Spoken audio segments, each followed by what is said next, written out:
Sports with Eric Asher is the first place award winner of the 2015 New Orleans Press Club's Excellence in Journalism Award for the category of Best TV Sports Show.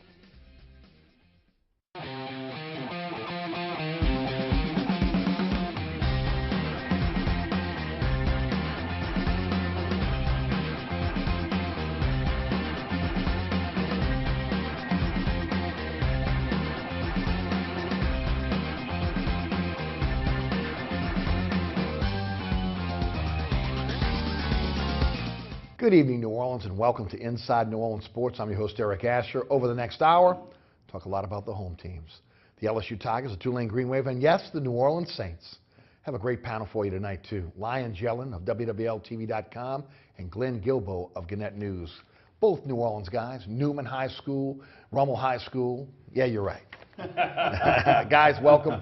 Always good to have you. I'd like to start off letting the audience know a little bit about what you guys are involved in. If you would, Lyons, would you start us off tonight? Man, I cover the Saints, a little bit of LSU, not quite as much as this guy right here, but a little bit of everything. 4th Down on 4 on Sunday night, of course. I won't be in San Diego this weekend. That's going to fall on Doug to make the West Coast trip. Lucky devil. Kind of a hodgepodge of everything right now, TV and writing a little bit.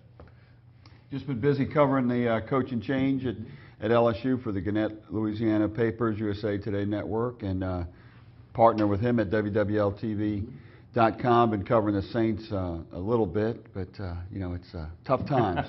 Tough times for football fans right now. But at least there seems to be some hope at LSU, at least a change. Yes, and let's talk about that. I'll start with you first.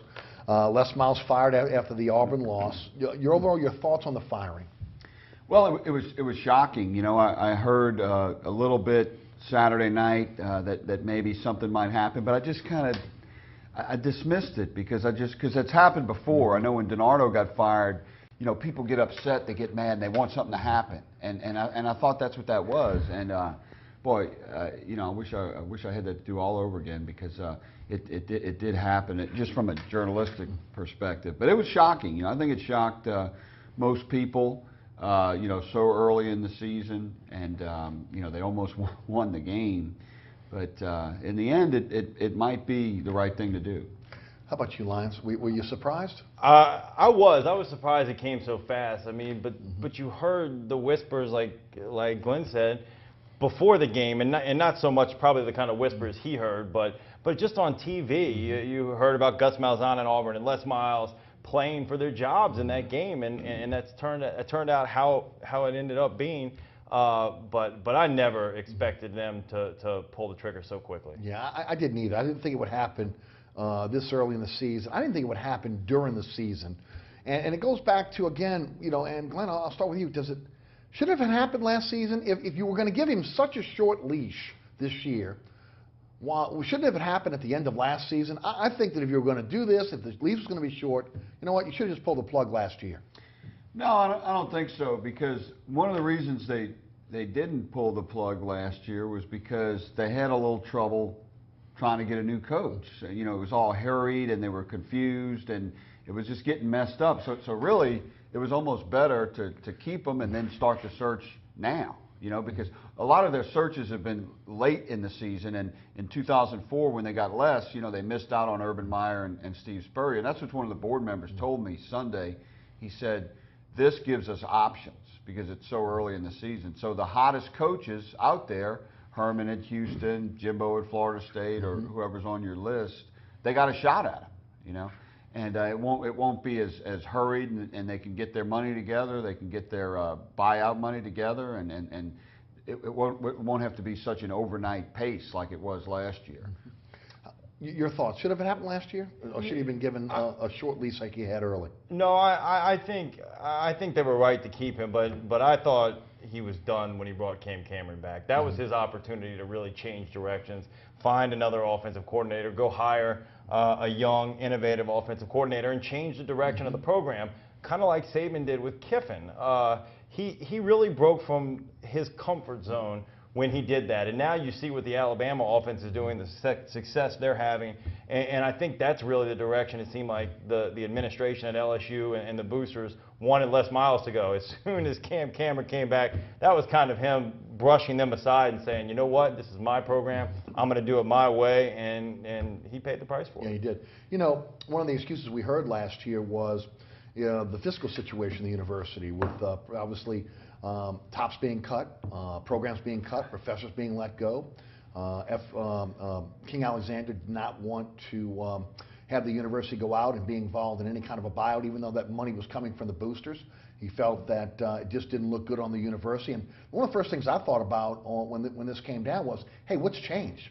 You know, nothing's changed on the fiscal side for the university. Well, but the buyout is not as much. Actually, the buyout was reported as $15 million last year. It was $15 million at the beginning of 2015. You subtract his salary as the year goes on. So by the time they got to late November and December, that buyout was down to about $12 million, okay, or 10.7. And now it's below 10. If he'd have lasted till November, it would have been at 6.4. Okay, but the day he got fired, it's right at about 9, and that's still negotiable because they could post-date it, or depending on what they do. Plus, if he gets another job and he says he wants to coach again, that salary will also decrease it. So it's manageable now. It's not as large a buyout. It's still too large, though, which is Joe Oliva's mistake for letting him have that buyout in the beginning, which is amazing because that buyout stopped Joe Oliva from doing what he wanted to do, and it was his buyout. That's over a 6-year period, right? Yes. The buyout. Yes, right. And that comes to Joe Oliva. And how does he come out of this unscathed? I mean, when you look at his coaching hires up to this point, he hasn't exactly set Baton Rouge on fire with those coaching hires. Should he be given the opportunity to pick the new coach? It seems like he's going to be at this point. I mean, this is his baby right now, and he better go out and wow fans, because it's funny, you don't hear much talk about the buyout right now because fans got what they wanted. 2 losses, not a very impressive showing to start the season, and everyone is so focused right now on who the next coach is going to be. That's really all they care about. So if he gets their guy, if he gets a guy like Tom Herman, Jimbo Fisher, even a Bobby Petrino, I think that will placate fans, and he'll be safe. But again, it's going to be the results on the field that ultimately determine whether he survives or not. What about Oliva? Your thoughts? He is 1 for 6 in hiring major coaches at Duke and LSU. That's a 166 batting average. That's not too good because he was 1 for 3 at Duke. He hired 2 awful coaches before he got David Cutcliffe, who has done well. That's the only good one he's hired. But maybe he's learned something from those searches. And then at LSU, though, I say he's 1 for 3 because he hired Trent Johnson and Johnny Jones, which I don't think those are good hires. Johnny looked like it for a minute, but not after last year. And then Nikki Caldwell, if you want to count women's basketball, she's been a disappointment as well. So he's not known as a great hirer of coaches, and he's not really known as a big personality or a mover and shaker. So. And he's not really had much to do at LSU, really, when you think about it. Skip Bertman left him a great athletic department. I mean, when you read his bio, they talk about how he fixed the windows at Tiger Stadium. I don't do windows. I mean, here's an athletic director. That's what he did. Yeah, weren't those windows broke for like ever? Yeah, I know. I mean, it's like it was part of the charm of the stadium, I thought. No, but and he also now he did a good job when you had the economic crisis in 2008. They did pretty well on that, and I mean, he hasn't embarrassed the school or anything, but this is his baby. I mean, this is going to seal his fate. So will it be by committee, or is it going to be his choice ultimately? Well, he said this morning on Baton Rouge radio, "I'm the search. I'm the search." And to which I said, "I'm worried." Okay. Right. But now I would hope that he's a smart guy. I would hope he's going to use advice from the various people in the know, some of the boosters around LSU, some of the people on the board and formerly on the board who were involved in the Saban search and so forth. And Mark Emmert is actually speaking in Baton Rouge right now. Hopefully Joe will go and listen to him speak and maybe talk to him, because that's the guy who hired Saban. Yes. What's kind of lost in all this is I think, among all the chaos, he kind of mishandled this. He didn't come out and speak the next day. He gave this canned statement.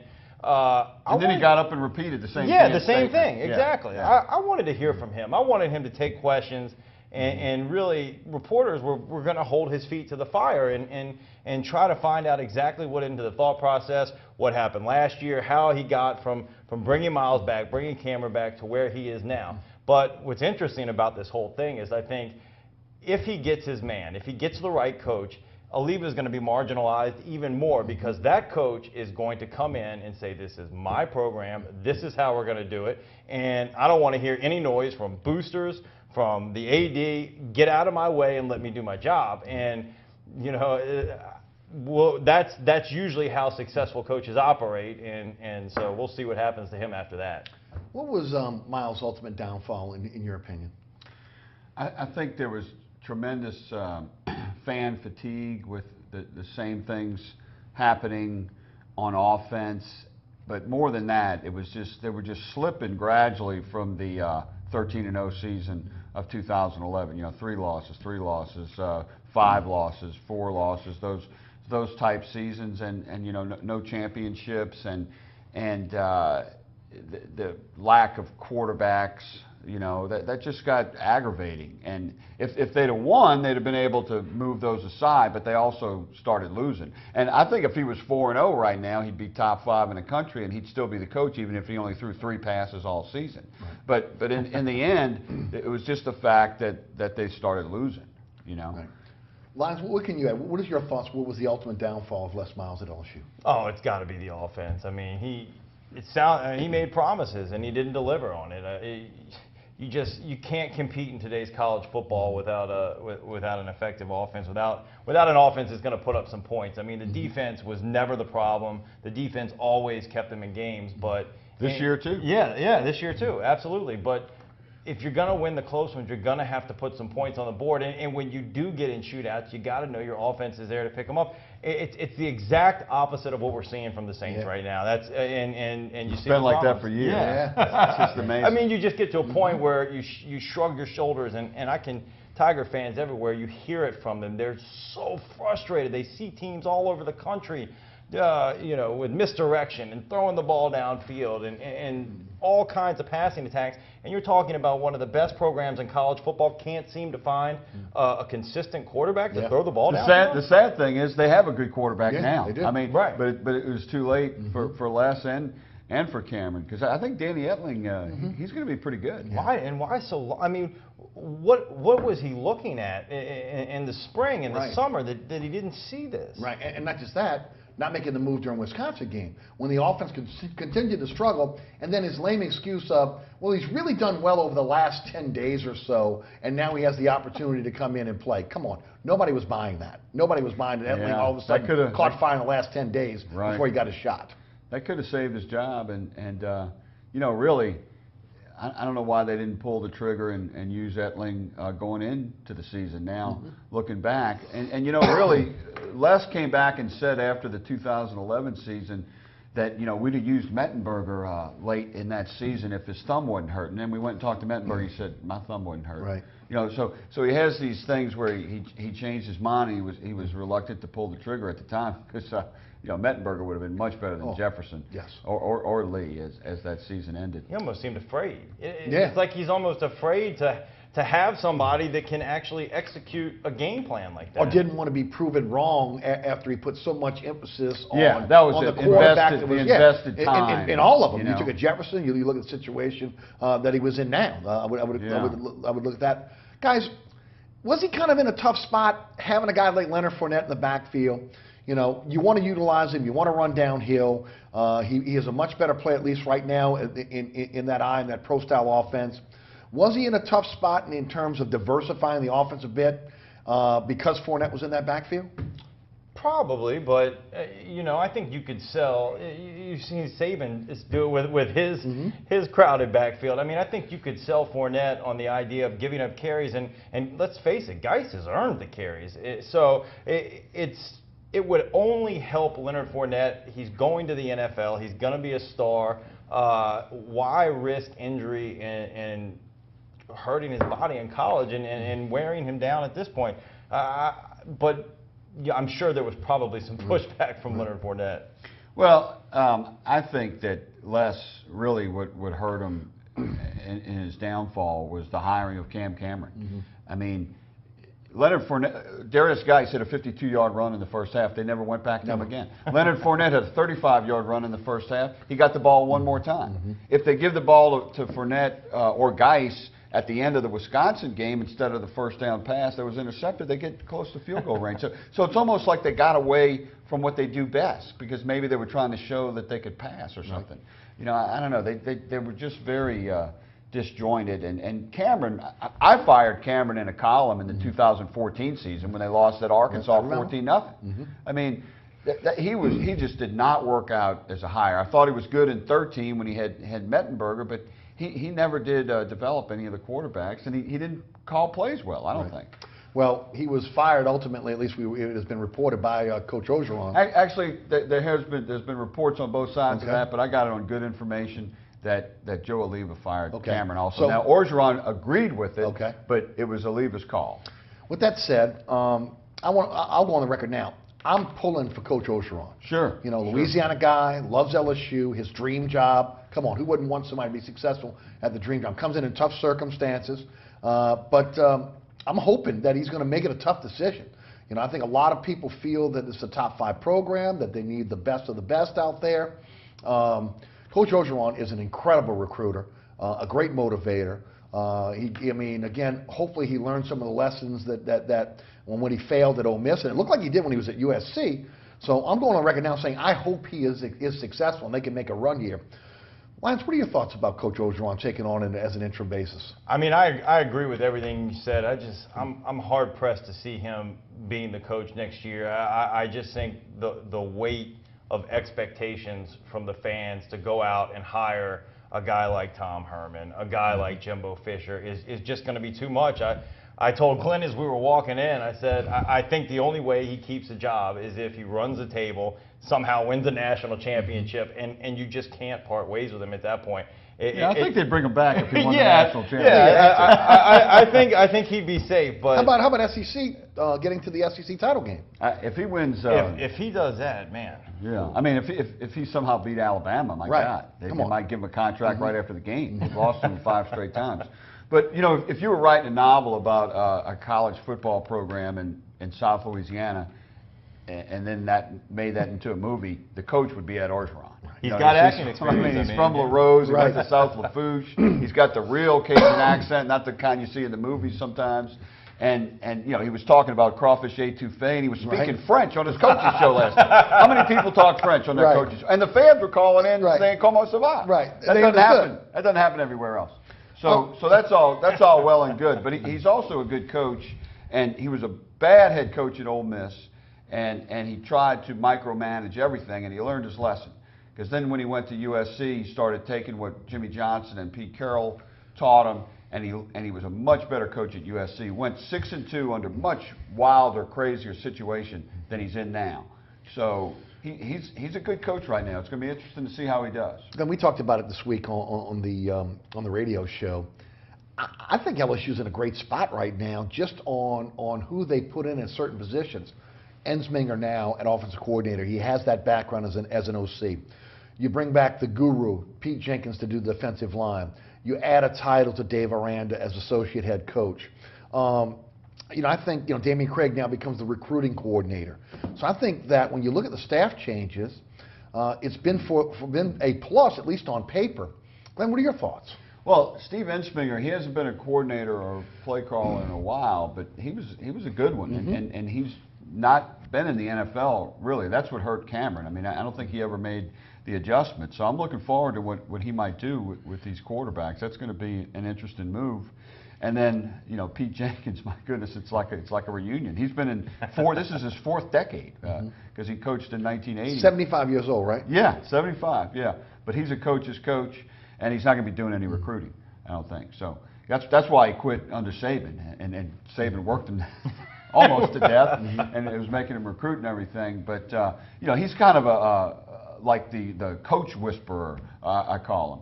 And so he's going to coach the coaches, and I think that's a great move. And I like how they took Bradley Dale Pivotal and just said, look, focus on special teams. You're not coaching the linebackers anymore. They moved the GA up to the linebackers. So they've done some things that make sense, no question. Lyons, what can you add? What are your thoughts about how they've kind of maneuvered this staff? Well, it was kind of interesting. We rushed up to Baton Rouge on Sunday, and it was like they had this list ready. It was like they had this plan of action ready to go. So you wonder if this had been brewing, if maybe somebody had tapped Orgeron and said, look, be ready this year. We might need to make a change. And it just seemed like they were so prepared for this transition. And it was also interesting to talk to the players on Sunday, and they were clearly shaken by the fact that Miles was gone, but they had thrown their support, 100% behind this move. And I don't think they were as sad as they were letting on. I think they're excited, and they're going into this with a nothing-to-lose mentality. Right. The mood's changed. You mentioned the mood, obviously kind of somber on Sunday. The mood of the team, from what I understand, talking to you, talking to other people that have been around the program, upbeat. The practices have changed in terms of how he's running practices. Kind of elaborate for the audience on that. Yeah, Coach Joe is taking that from Pete Carroll. Short practices, 30 minutes, 45 minutes, which I really think that's the way to go. And that's what really Coach Saban has done. He started making that change when he was at LSU, really, and more meeting time, so these 3-hour scrimmages that Coach DiNardo and Coach Miles had a tendency to do, that's kind of passé. So I think that makes a lot of sense. I think Orgeron's a player's coach. He's an exciting guy. I think the players like that, but some of the players were still a little shell-shocked and really liked Les. And I think Danny Etling was broadsided by this because he was very close to Cameron, and now he's got a new offense. He was just learning this one, so he's got to turn. But they're probably going to be smart, and they're probably not going to really change the offense a lot. And I don't think they need to change the offense as much as they just need to do it right, more efficient. And when you get into the 2-minute offense, hurry. Don't just walk around. It's like that was one of Les Miles' worst things was his clock management and the end of the game stuff. I mean, he should have lost the Auburn game in 2007 for the same reason. Yeah. But so hopefully you're going to see some improvement there, and Ed was already talking about that. All right, what can you add? Yeah, it's interesting you mentioned the shorter practices because that's something I saw when I was in Tuscaloosa covering Alabama. They started to look at the psychology of millennials and see that they had shorter attention spans. Sounds like Saban. And it really was very effective, and they saw that by having these shorter practices, condensing it down, making it a faster, more efficient learning experience for these guys, it really helped. And you've heard Sean Payton talk about that too. The Saints have implemented many of these same techniques. So it'll be interesting to see if it pays off with this team. Right. Glenn, I think you said this week on the radio show, instead of the 80 plays they were running with Miles, they ran about 20? On a typical Wednesday, which was yesterday, they would run 80 plays at practice with Miles. Yesterday they ran 30. Wow. Coach was talking about that on his radio show, in between talking about French, crawfish étouffée, speaking French. There you go. Now, Danny Etling is a starter. He made that very, very clear. Right. They're going to try to open up the offense here. How do you think they do it, Lyons? I mean, how do they keep feeding Fournette, who is the best player on the team, and they're still able to open up the offense and be able to get the ball to wide receivers and utilize Etling, who seems like he's a pretty decent quarterback? They should have, and said this all along, it seems pretty obvious, they should have the best play-action passing game in all of college football, and they need to throw the ball on first down. You can't allow defenses to stack the box and wait for the run. They have to be a little less predictable, and I think short passes, slants on first down, attack the middle of the field. Heck, use your tight ends. Use Leonard Fournette and Geis out of the backfield. It's not that complicated, but it'll keep the defense on their heels. It'll keep them off balance, and then you can attack with the running game when they back up and try to defend a little bit deeper. They actually have been doing that this season. Just they've had some drop passes. Etling dropped the ball trying to hand it to Leonard. DJ Chark had a big drop on a perfectly thrown bomb by Etling last week. They threw 30 passes against Jacksonville. So they've been thrown to the backs more. So they just need to be a little smarter and more efficient in the things they've been trying to do. And Dupree and Chark need to catch the ball better, and they need to leave give the ball to Geis some too, you know. So everything is there. I mean, this is a talented team. They've been underachieving big time. No so doubt. There's no telling how far they could go. The debate nationally has been, is LSU a top 5 program? And can they woo the top coaches in the country to LSU? They're going to pay the money. I mean, they're going to be right there competitive with every other program. Glenn, is it a top 5 program? Well, I think it always has been a top 5 program because of the number of players that come out of Louisiana. You know, you've had more players from Louisiana, not just LSU, from the state in the NFL than any other state. And it's not really as populated a state as California and Texas and Florida, which are those other states that put all that talent out there. And all those states have multiple big-time schools. LSU is the only school in Louisiana. If you didn't know anything about, if there was no college football yet and you just looked at the map and figured where you, I'm going to put one right here in Baton Rouge as long as there's no other schools, okay? Because you got the whole state. You can win national championships virtually only recruiting your state. And then you can go to Houston, you know, and you're kind of close to Florida. And, I mean, that's why, to me, LSU is one of the top jobs. I mean, Alabama can't say that. They've just had great coaches. LSU's had mostly bad coaches. And Alabama has to go in, they have to fight Auburn, they got to go into Tennessee, they got to go into Florida. Right. Jimbo Fisher at Florida State, he's got to fight Florida, Miami. So I do, and I think Georgia's a great job too, because they're like the only school in that state. But yeah, I think LSU's top 2 or 3. Lyons, you've covered the Tide and LSU. Is it a top 5 program? It's so fun. I'm laughing that you mentioned this because the Saints media corps yesterday had this same debate while we were standing outside waiting to go into practice. And boy, y'all got nothing to talk about. Yeah. Can't talk about the Saints. Focusing on college football. And the conclusion we all came to is that you have Ohio State, Florida, Alabama, and Texas were the top 4. And then the big debate was, like you're asking, is LSU. And most of us said yes. And for the same reasons you just said. We're not talking about who's good now. No. We're talking about the talking potential. about all-time potential, the resources. LSU has the resource. It has the fan base. The location, the geography of where this university is located is perfect. I mean, they should have the 10 national championships, and Alabama should. They really should. I mean, you are in a prime spot to go into Texas and pick off guys from Austin and Houston and Dallas, and then go into Mississippi and Alabama, and Georgia is one of the most talent-rich states in the South. And then, of course, you've got Florida, too. And like you said, you're not competing against it. You are the major institution in this state. That's the key. You are the what everybody roots for, the team that everybody wants to see on Saturday, and that's a huge advantage. Well, I remember when Gene Stallings won the national championship at Alabama, he lost 2 major recruits from Mobile to Auburn the next month. You know, so you don't have to deal with that at LSU. Do you think that they are going to have an opportunity to have the pick of their litter, who they believe will come in and can turn this program around? Is it, when it comes to the top coaches out there, because I mean their expectations are high on who they believe they can get? I think it's all about the approach and the way they handle it. If it gets too muddied and you start getting all these different hands in and involved, I think it could get complicated, and maybe it scares off a coach. I think one of these top guys is going to want clarity, and he's going to want a school with a program that isn't in turmoil. And I think that's the impression that Joe Oliva, if he's going to be the search committee, the sole guy, he's got to go out there and sell that and say, look, as soon as I hand the reins over to you, I'm going to step away. This is your program. You do as you will. You don't have to be Saban, but you have to have the kind of discipline and control over your program that Nick Saban has. That's what all of the successful coaches have, and that's what they do. That'd be a good thing to tell a candidate. You don't have to be Saban. Yeah. That's going to open up your pool. Yeah. But is that true? Well, the negative side of this job right now is you're going into not only the toughest conference, which I think is still true, might be debatable a little bit, but you're definitely going into the toughest division. Okay. And you're going.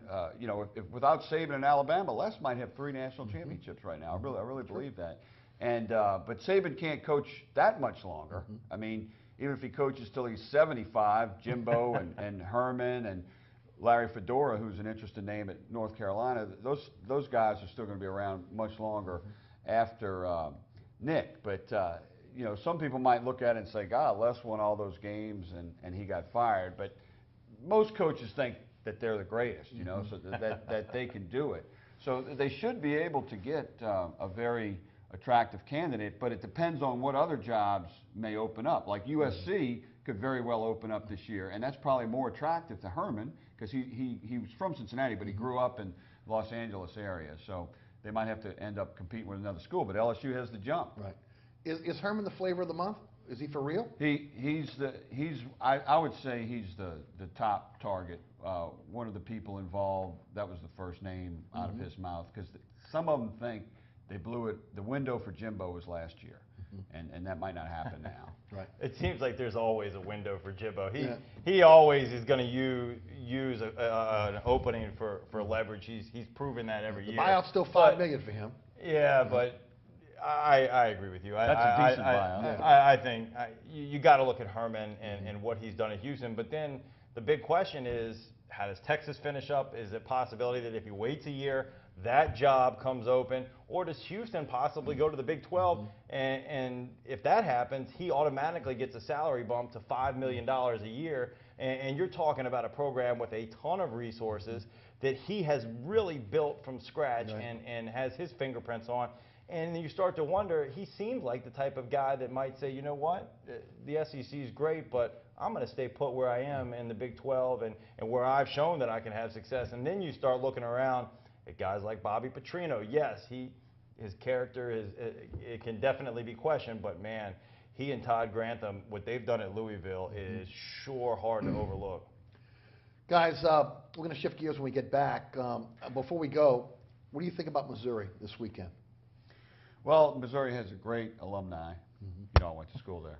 I did not. They were good in football when I was there, and they've been pretty good lately. But how's a Rummel guy end up in Missouri? Good journalism program. I was told to leave the state. No, I'm just kidding. They have a great quarterback, but you know, I think they're kind of in a transition stage. New coach in Odom, so LSU should not have any trouble with them. And LSU is going to be on kind of a cloud nine of emotion Saturday, and they should play better. Lyons? Yeah, I think this one isn't even going to be close. It's these guys are not only are they playing for Les Miles and they're playing for Orgeron and they're playing for themselves. There's just so much emotion involved with this. I can't see them doing anything other than just absolutely demolishing Missouri. Man. That's still got a better journalism school. Strong. Yeah. Strong. You're watching Inside New Orleans Sports each and every Thursday night right here on WLE with our live broadcast. Every Friday night at 10 p.m. here on LAE with our rebroadcast. And also Friday nights at 9 on Pelican Sports Television. Glenn Guilbeau of Gannett News, Lyons Joan of WLAE-TV are our guest. We'll come back. We'll talk a little Saints. Then we'll open up the phone lines. Try to get to Tulane before we get out of here. Don't go anywhere.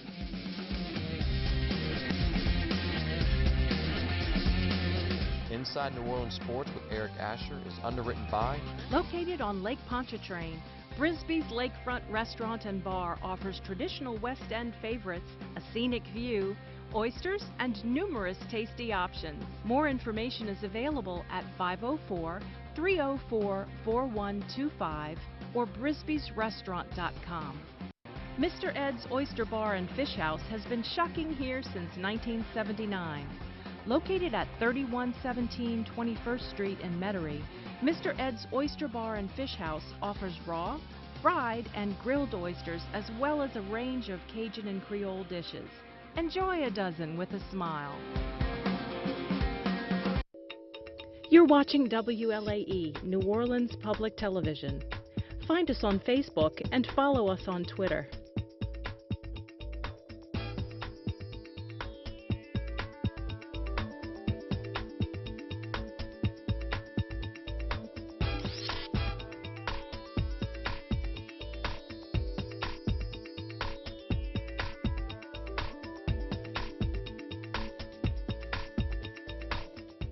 Welcome back to Inside New Orleans Sports. Glenn Guilbeau of Gannett News, Lyons Joan of WLAE-TV.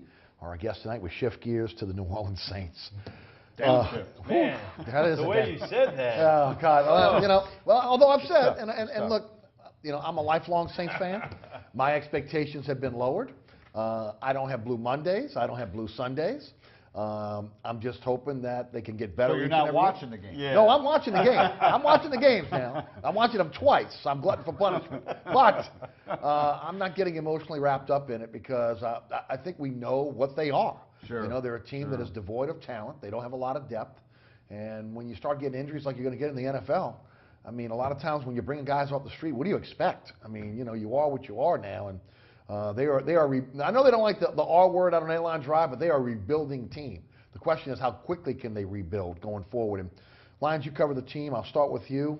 Your thoughts on where this team is right now? Well, they've been rebuilding for a few years now, and you know, really, it's like you said. You hear so many people talk about the injuries, and the reality is every team is going to have injuries. The Saints are far from the most injured team in the NFL, but their lack of depth is what's so troubling, and it's been years and years of them missing in the draft, missing in free agency, and that's really the problem now. You're having to turn to undrafted rookie free agents off the street. You're having to sign guys like B.W. Webb, Sterling Moore, guys that couldn't make it with other teams. Now, granted, I'll give Sterling Moore some credit. He's come in and played well, but this team just doesn't.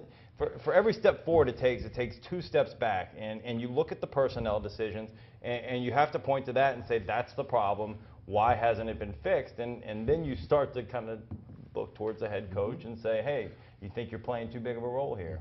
Well, I'm going to let you take that, Glenn, because that's going to be my next question. We saw Les Miles get jettisoned after 11 years up at LSU. Accountability, accountability, accountability. There doesn't seem to be much accountability on the airline drive. No, I mean, Sean Payton's the highest paid coach in the NFL. He's on a long-term contract. Mickey Loomis seems to just keep coming back no matter what happens to the horses, the football team, or the basketball team. And you know, I think it's amazing. A few years ago, people started saying, "Oh, you got to start replacing Drew Brees." Drew Brees is about the only guy out there that's earning his money. Agreed. Yeah. He really is. And it's a shame because I almost, for him, I'd like to see him go to a team that has a chance. You know, not because I don't want him to be with the Saints. I wrote that a couple weeks ago and people kind of got mad. But, I mean, for his sake, late in Archie's career, I wanted him to go to a good team. They didn't send him to a good team. But I'd like to see Drew somewhere where they have a legitimate shot at a Super Bowl. And I don't think that's going to be here for, you know, a few years. At Maybe for the rest of his career. Right, exactly. But they have just not been able to keep the team rebuilt, and the offensive line has been a disaster. You know, they could have had Lyle Collins. They keep picking guys and trying to change their position. You know, it's just a mess. It really is. Well, they refuse.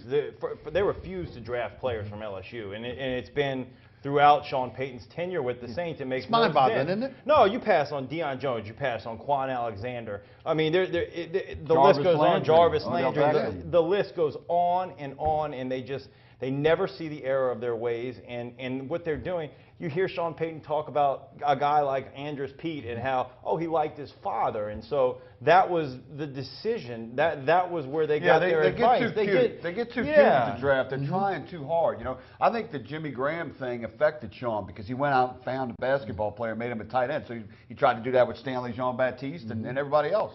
And those guys can't play. You know, you got to kind of play them where they played in college for the most part. Not everybody is Bill Belichick, and not every coach is a personnel man. And I think some coaches, they have to realize their shortcomings. And they can't just look at a player. They can't go tap a friend on the shoulder that they've known in the league for 20 years and say, hey, what do you think of this guy? And then just follow their lead. Right. You got to leave it to the professionals sometimes. And Sean Payton has just showed he has an abysmal track record. They can pick some receivers, I'll give him that. But for the most part, he's just not a good personnel guy, and he needs to stay in his lane. Yeah. Well, you know, I've talked about it on the radio show over the last few weeks. You look at the departures and that front office that was there between 06 and 11, a lot of those guys have gone into prominent roles with other teams. They haven't replaced those guys. Really, Payton has taken on more of a role in personnel. Why didn't they try to keep them? You know? Yeah, or replace them with someone as good. Or give them more money to make them stay. Yeah. The only two winless teams in the NFC are the Saints and the Bears. And who is the Bears GM? Ryan Pace. Who the boy wonder that was here. So I think that's very telling about the personnel department with this. Now there are some talented guys. Fontenot has shown an ability to kind of find some players and bring them into the organization. But other than that, you got to wonder about the personnel department. I definitely agree. And now you're at a point where you're 0-3. I know Jim Moore went on a rant this week in saying that, you know, the season's not over, but of course he followed that up by saying the Saints are not really a talented team. So I mean, come on. I mean, you know, they're not. And he left in mid-season. You know, he's right on both. He's right on both accounts. But I want to talk about Jarvis Byrd specifically. Again, after playing a pretty good game against the Giants in that 2 deep safety look, you know, he went back to his old ways. I mean, even on the radio show this week, I talked about John Gruden going off on him on Monday Night Football, talking about how much of a disaster he is. Is it time for them to start playing guys like a Von Bell? Get him out on the field. Look, you're hard-pressed to make the playoffs this year. Might as well see what you have. And in my opinion, Byrd is going to be gone at next year anyway. Yes. He's a cap casualty. Yes. Why not play this kid now? They absolutely should, and Byrd will be gone after this year. If not, unless he renegotiates his contract to save the team a whole lot of money. But I can't see any team wanting to sign him after the way he's played the last couple. He just does. He is a shell of himself. He really cannot move the way he used to. He's late. He takes bad angles. He doesn't have the ability to make plays in the secondary. And he doesn't want to be physical anymore. No, he doesn't want to give his body up anymore. He doesn't. And I will say this. He is about as good a guy and a good character locker room guy as you can have on your team. The players respect him, and he really has the ability to speak well about the organization and about what's going on in the locker room. But that's just not enough on this team anymore. You have to be able to perform on the field, and there are just too many plays where he's just absolutely been faked out of his shoes. Yeah. Do you think it's spreading around the NFL that when you get older in your career and you've had some injuries, to go to the Saints and try to hoodwink them? You know, look at the last. How many times are these guys going to be fooled by players they think are good? You know, you look at, and coming to the team injured as well. Yeah. You know, 866-3200. We'll open up the phone lines. You have questions for our guest. Fleener, inconsistent most of the season, comes back last week, has a pretty good game. Coleman comes back, inconsistent, has a pretty good game. Can we expect that going forward, or is this something that one game wonder here? I mean, they desperately need those guys on Monday night to play well, especially with Snead out. You hope that both those guys can come in and play well for the offense, even though we'll get to defense in a moment. That's where the problem is right now, and a lot of it is a move of attrition, just the loss of so many starters on the defensive side. Sure. I mean, look, you hope they can play well, but you just don't know. Neither of those players have shown any kind of consistency, especially Coleman. Now, granted, he played the best game of his career the other night, but he still dropped a few balls. He does not have good hands. He routinely catches the ball against his body, and you hear this thud every time he does it. And then Fleener, I just don't see the wisdom in going out and spending that kind of money on a tight end when, let's face it, Drew Brees is going to make anyone that he has the ability to work and spend time with better. You just didn't need to go out and do Offensive that. lineman, somebody on the defensive side. No, I agree with you. Although you would think he would come in and be an automatic upgrade, you know, after Ben Watson, just from the youth standpoint. Although again, Watson was really a bona fide tight end that could block and also catch balls. They don't have anybody that can block now. And Tim, I keep joking with Tim Melito, and he's a great guy, but he's playing tight end right now because they have nobody. And then really they went into the season. Hooman he's not a great blocker, but he was the best that they had. And when they lost him, that was it. What about that defensive backfield, Lyons? I mean, when you're getting down, you know, Ken Crawley's trying, but he's an undrafted free agent out of Colorado. There's a reason why he wasn't drafted. He's got flaws. You know, as you mentioned, Moore coming off the street, played pretty well. If they allow him to play physical, I think he's going to be a difference maker for this team on a team that, you know, just needs a warm body out there that can cover B.W. Webb.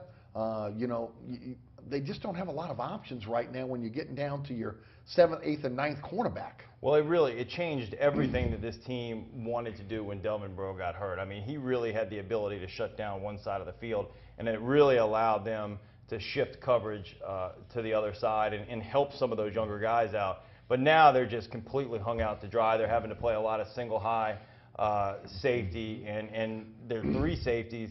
They're having to drop them back to protect those guys as well. But look, Ken Crawley was actually the highest, according to Pro Football Focus, the highest rated guy on the Saints roster in this last game. He's showing some ability to make some plays, and he's improving week to week, but he still has so much to learn. But the good thing is, I think, for the future in his career is that he's learning under fire. Boy, and you know, without the Bro injury, they could have won their first 2 games. Yeah. I think, and boy, Crawley, I thought he played well. He did. In the opener, but you know, the winning touchdown was just, a winning 2-point conversion was just perfect pass.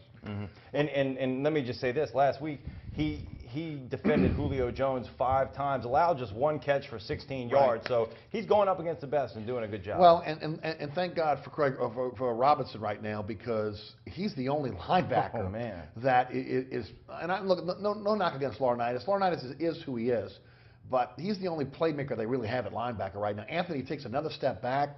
You know, you think that by now, even with the change at position, that just from his instincts, he would be a better player than he is. He still seems to be swimming. Last week, I keyed in on him a little bit, and just not aware of where he should be on the field. Can't make enough of how devastating the injury to Donnell Ellerbe has been. He was so good in camp, and he was the first. It was the first time we had seen in probably a few years a Saints linebacker who had the ability to cover out of the backfield. We saw the Saints get torched the other night by Devontae Freeman and Tevin Coleman. They've got to be able to defend these running backs, and so far, Anthony, he hasn't shown an ability to be able to do that. Let's head to the phone lines. Greg is in Houma. Greg, welcome to Inside New Orleans Sports. Hey, Greg. What's up, Greg? Hey, guys. I just got a comment. I just want to hear your opinions on it. My opinion is Sean Payton, Mickey Loomis, and Tom Benson. I think the problem with the Saints is Tom Benson's, as old as he is, he just isn't into the day-to-day stuff like he used to be. And I would ask your opinion on this. If Tom Benson was younger back in the day, with all of this miscues and mismanagement of money and everything else, would that play out? And I'll hang up and listen. Thank you, Greg. I'll take it first. There's no way in the world. All these guys would be gone. I mean, we know the Benson of old. He would have $75 million in dead money over 2 years. Do you think it would have gotten to this point? I don't. Oh, absolutely not. These guys would have been gone, and I think now you basically have a cabal of about 3 or 4 guys that are running this organization, both franchises, and there's a very I guess I'll use the word incestuous relationship between not only the teams and that business, but other business ventures. So there's a lot of mixing going on there, and these guys they haven't made, and so far nobody has shown the willingness or the ability to do anything about it. Glenn? Yeah, and you know it is amazing because Tom Benson is known for just having a great business acumen and not losing money, and his team is the leader of dead money. I mean, it's the ultimate embarrassment for a guy like him, because even when they were losing and were average, they'd come from the NFL meetings and he would have the most profit because he didn't spend any money, which is how he's kind of run the team. But he's always been kind of slow with changing coaches. Usually when he changes coaches, they got to have a complete blow-up year, like 3-13 or something with Haslett, because he kept Haslett around for years, going 500. He kept Mora around for years before he finally quit, and so if he ever does make any big changes, they're going to have to do something like 1-15.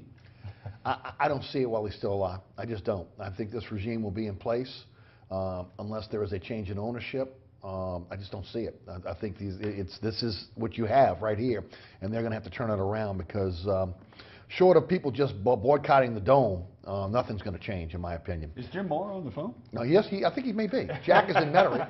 Hey, Jack, welcome. Yeah, how you doing? Yeah, you're all right about all that dead money and everything. I mean, it's a shame. I mean, all that foolishness and everything. And another thing, what did I say? This guy Strohs, they let him go, and Bree says he's paying part of his salary, and they should have maybe kept him and got rid of a few other guys. And one more thing I would say, just like you said, Jim Mora came out and quit that year, and he's a military man, and he's got a lot to say with all that foolishness in front of all those people. With Buddy Delberto had him on the radio years ago, and he gave it up around Halloween. Thank you. I'll listen. Thank you. Thank you, Jack. I'll say this about Jim Mora, though.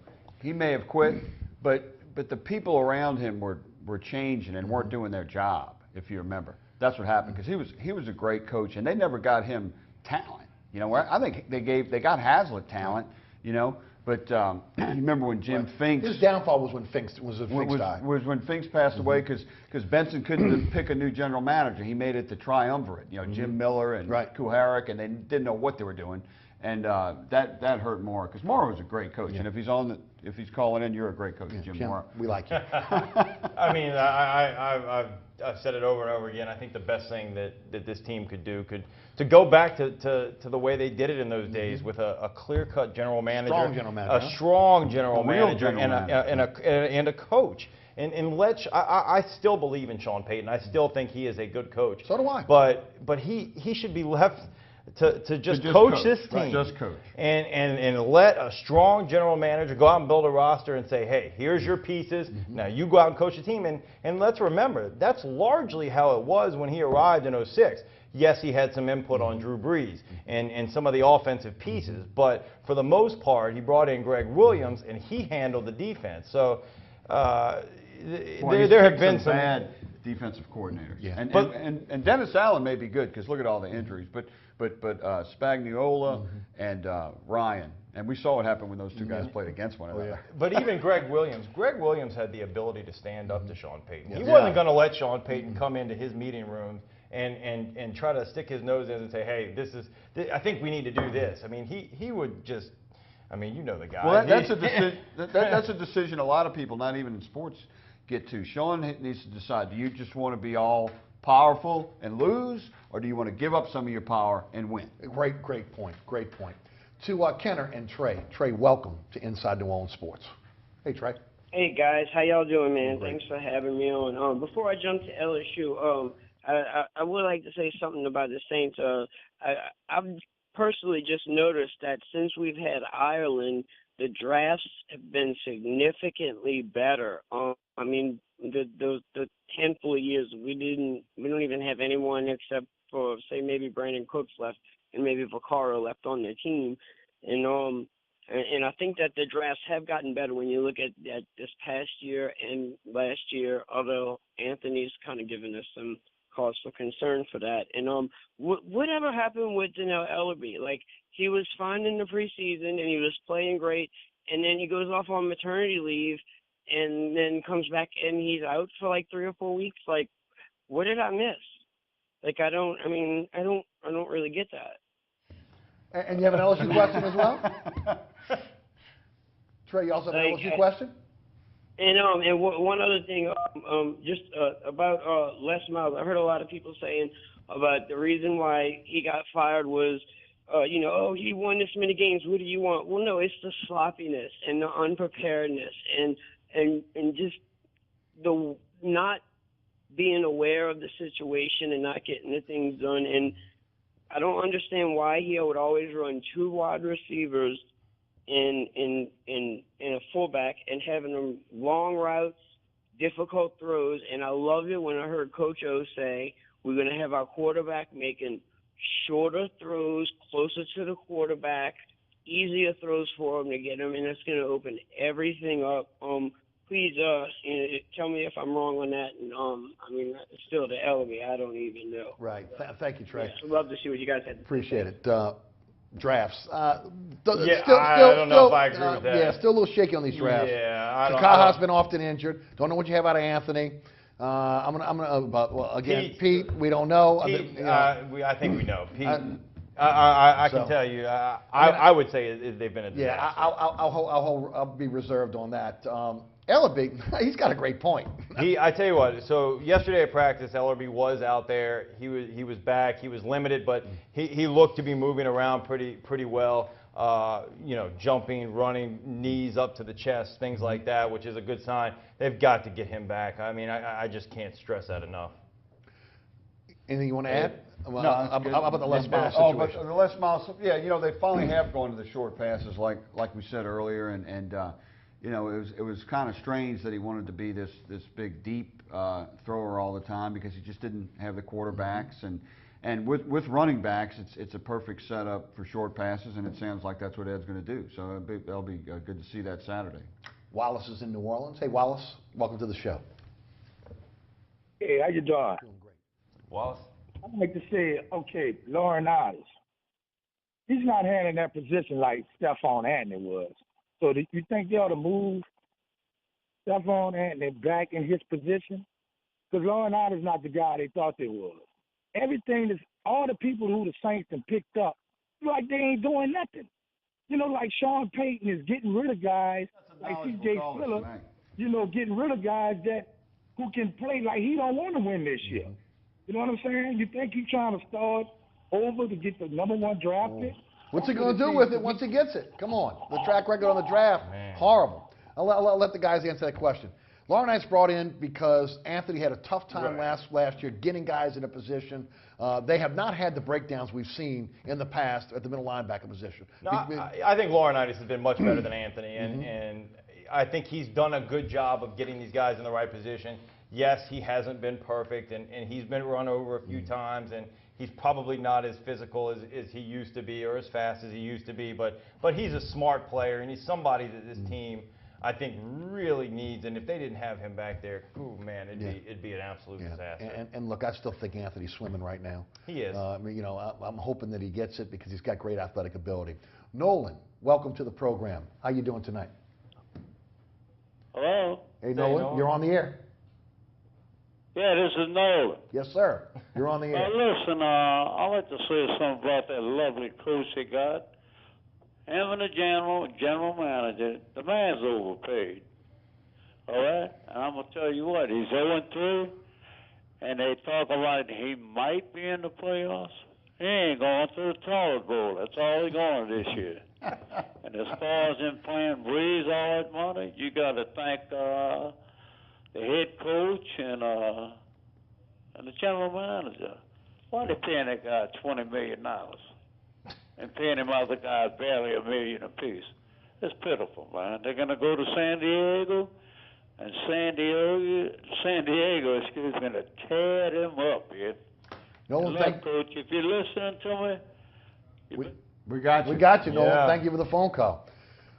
You know, Loomis and Payton joined at the hip, and you know, at this point, you know, what can you say? It's interesting to see. I mean, I'm sure you talk to people. I know you talk to people every day. You go around the city, and people are turning on these guys. I mean, honeymoon's over. It is. I mean, look, they don't care about this. They don't care about the Super Bowl. They can tell the difference between the 2009 team, the 2011 team, and what the Saints have now. And people are fed up. And they're not going to stand around much longer and pay these high ticket prices and the cost to go to the games to watch this team continue to make the same mistakes. Yeah, it's just turning into a dumpster fire, and I really don't understand. There's a lot of fans who blame Breeze, and I just don't get that. I don't because get it because I think it's because they're not used to having a great quarterback. Because when Breeze got his big contract, he was getting what the other quarterbacks who were as good as him were getting. He's not getting anything special. I agree. Plus, when you add the fact that he was underpaid from 2006 through 2012, and never complained. Yeah, right. It evens out. So he's really not overpaid,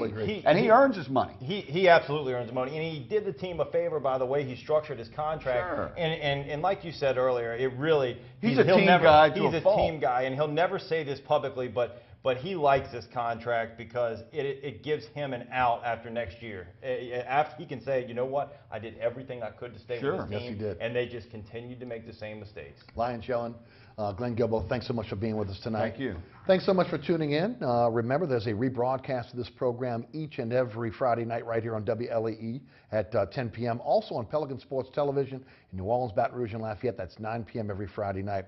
Catch me on the radio, 9:90 a.m. WGSO, 11 a.m. until 1 p.m. weekdays. You can catch me on the TuneIn Radio app, which is a free download for your smartphone or tablet. Also, all the previous episodes of Inside New Orleans Sports are at ericasher.com, and you can listen live, download the podcast at ericasher.com as well. Special thanks to our guests, Glenn Guilbeau and also Lyons Yellin. Also to the WLE production staff, including Ron Yeager, Jim Dotson, Kenny Juno, Naila Jones, Richard King, Philip Williamson, and my director, William Hill. Thanks so much for watching. See you right back here next week for another edition of Inside New Orleans Sports.